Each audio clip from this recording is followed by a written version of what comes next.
So 1 week ago today, on the 7th of January 2023, I started my 100-day shrimp breeding project. I took 15 gold line yellow Neocaridina shrimp and put them in a dedicated breeding tank to see how many shrimp I could breed in 100 days. Today we're 7 days in and I thought I'd do a quick update.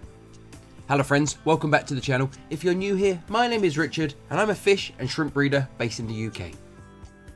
So I am delighted to say, after 1 week of being in their new tank, all 15 shrimp are doing well. They're all bright, colourful and feeding well.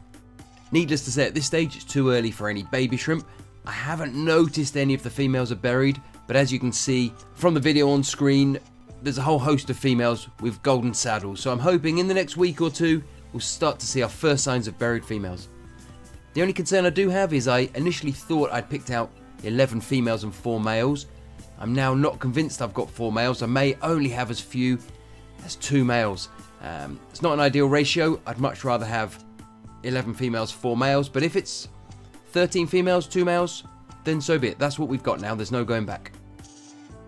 So yesterday I carried out my first water change on this tank.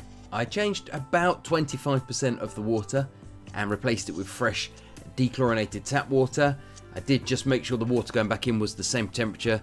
As this is such a small tank, it only measures around 8.5 gallons, which is about 32 litres.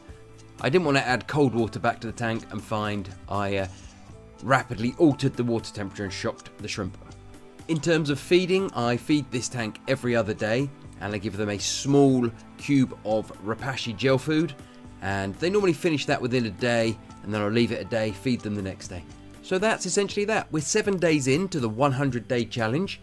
I'll give those shrimp another couple of weeks now and do another update, hopefully at which time we'll see a fair number of the females buried and well on their way to having their first batch of babies in this tank.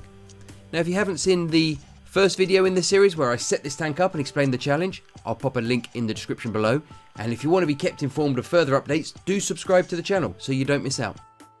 If you are interested in setting up your own shrimp breeding tank, on screen is a link to my simple breeding tank setup video. Thanks for watching.